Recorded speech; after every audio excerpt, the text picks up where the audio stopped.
Le dispositif, c'est une relation entre trois acteurs.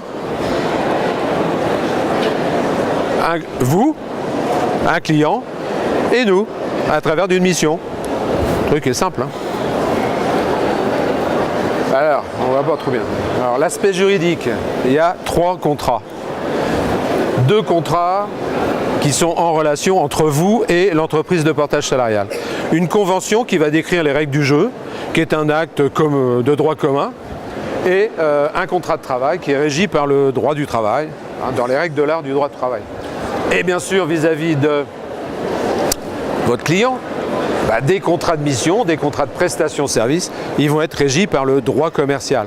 C'est un document qui va décrire nos obligations réciproques, ce à quoi on s'engage.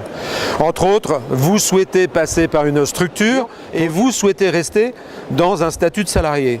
Et on convient ensemble que cette demande que vous nous faites va être prise en compte par nous, moyennant une rétribution des services qu'on va apporter.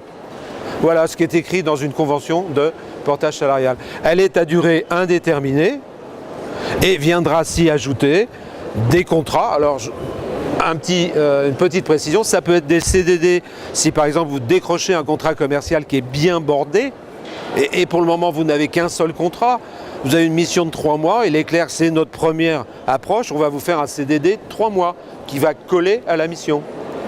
Par contre, si vous enclenchez, et puis après je vous écoute, si vous enclenchez un autre contrat qui se chevauche avec l'autre, pendant 18 mois, on fonctionnera peut-être en CDD, peut-être, je dis bien, et puis passé 18 mois, on passera en CDI, ou on passera plutôt en CDI parce qu'on aura une vision plus claire de votre potentiel d'activité, et puis on aura appris à se connaître, et puis il y a des avantages à passer d'un CDD à un CDI, et on sera toujours là, nous, pour calquer les contrats, tous les aspects juridiques et réglementaires, pour dire de vous placer dans les meilleures conditions d'activité.